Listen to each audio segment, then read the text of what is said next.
حدود 2500 سال پیش در چین باستان متفکر و فیلسوفی زندگی می‌کرد که کل دیدگاه‌های گذشتگان خودش را تغییر می‌داد. هیچگاه ادعا نکرده که فرستاده‌ای از آسمان هاست و نگذاشت حرفانش مقدس شمرده شود. او شک کردن را مانند سقراط سرلوحه کار خودش قرار داد. به مردم گفت برای اینکه از چیزی مطمئن شوید باید خودشان بهش فکر کنند و سرخود چیزی رو قبول نکنند. از این رو به او لقب سقراط چینی دادند، کسی که شروع تغییر بزرگی در دنیا بود و آموزه ها و سخنانش هنوز هم که هنوزه بعد 2500 سال کاربردی و البته مفیده. و از این که مانند سقراط به نوشیدن جام زهر محکوم شود ترسی نداشت. او کسی نبود جز کنفوسیوس، فیلسوف و اندیشمند بزرگ چین باستان که شروع تغییر در روند زندگی بود. او برخلاف باورهای قدیمی نمی گفت که باید از دنیا بی نیاز باشیم و بهش دل نبندیم، بلکه می گفت باید یاد بگیریم چگونه از همه چیز به درستی استفاده کنیم تا به آرامش و آزادی برسیم. و امروز با همین جاییم که بررسی جملات فوق‌العاده و البته کمیاب کنفوسیوس بپردازیم. امیدوارم براتون مفید باشه. به یک ویدیوی جدید از کانال کلام ها خوش اومدید. ما دو زندگی داریم و زندگی دوم زمانی آغاز می شود که بفهمیم فقط یک زندگی داریم. انسان برتر در گفتارش متواضع است اما در اعمالش برتری دارد. شما فقط امروز می توانید بر عادت بد غلبه کنید، نه فردا. اگر می خواهید آینده را تعریف کنید گذشته را مطالعه کنید. دیدن آنچه درست است و انجام ندادن آن بدترین بزدلی است. جاده ها برای سفر ساخته شده‌اند نه مقصد. کسی که چاپلوسی کسانی را می کند دشمن اوست و کسی که عیب‌هایش را به او می گوید دوست اوست. کسی که همه پاسخ‌ها را می داند همه سوال‌ها را درست نپرسیده است. بزرگترین شکوه ما در این نیست که هرگز زمین نخوریم، بلکه در این است که هر بار که زمین می خوریم برخیزیم. نفرت داشتن آسان است و دوست داشتن دشوار. کارها این گونه طراحی شدن دستیابی به چیزهای خوب دشوار است و چیزهای بد بسیار آسان.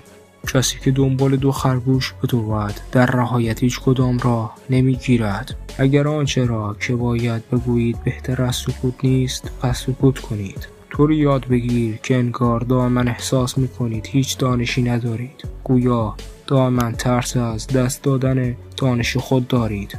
یکی میگوید میتوانم و دیگری میگوید نمیتوانم. در هر صورت حق با هر دوی آنهاست. اشتباه این است که اشتباهی را مرتکب شوید و آن را اصلاح نکنید. اگر عجله کنید به مقصد نخواهید رسید.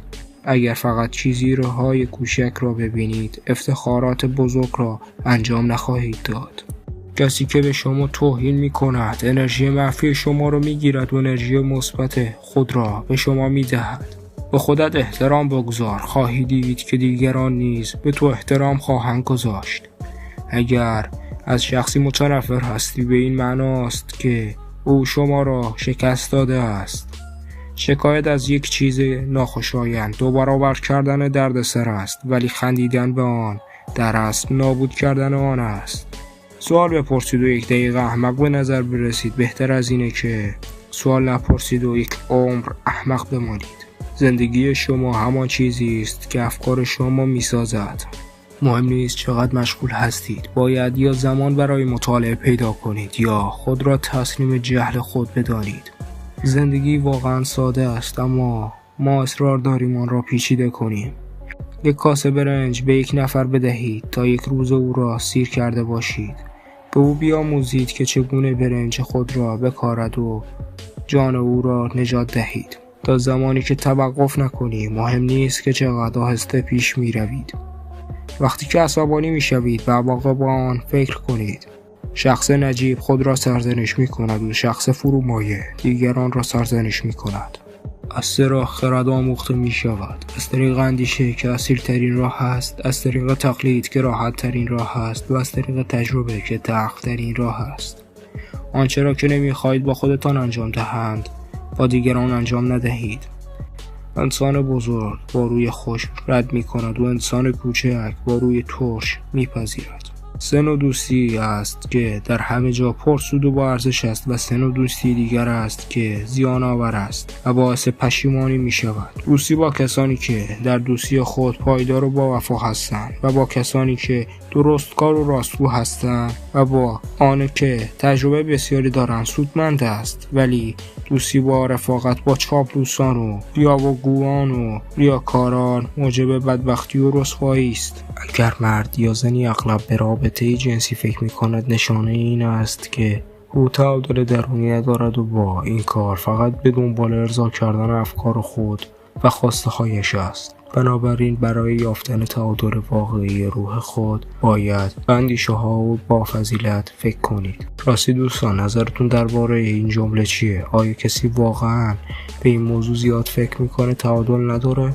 ثروتمندان هر چرا که میخواهند درون خود میجویند و درون مایه و فرومایه در دیگران. خود را به چیزهای کوچک گرفتار کردن از کارهای بزرگ بازماندن است. روشن کردن یک شمع کوچیک بهتر از ناسزا گفتن به تاریکی است. روی پاک کردن افکار خود کار کنید. اگر فکر بدی نداشته باشید هیچ کار بدی وجود ندارد. با زنی ازدواج کنید که اگر مرد می بود بهترین دوست شما می شد. موفقیت به همان اندازه شکست خطرناک است. اگر برنامه برای 1 سال است برنج بکار، اگر برنامت برای 10 سال است درخت بکار، اگر برنامت برای 100 سال است کودکان را تعلیم بده. در شکست هزاران درس وجود دارد اما در پیروزی فقط 1 درس. قبل از اینکه بخواهید انتقام بگیرید 2 قبر را بکنید.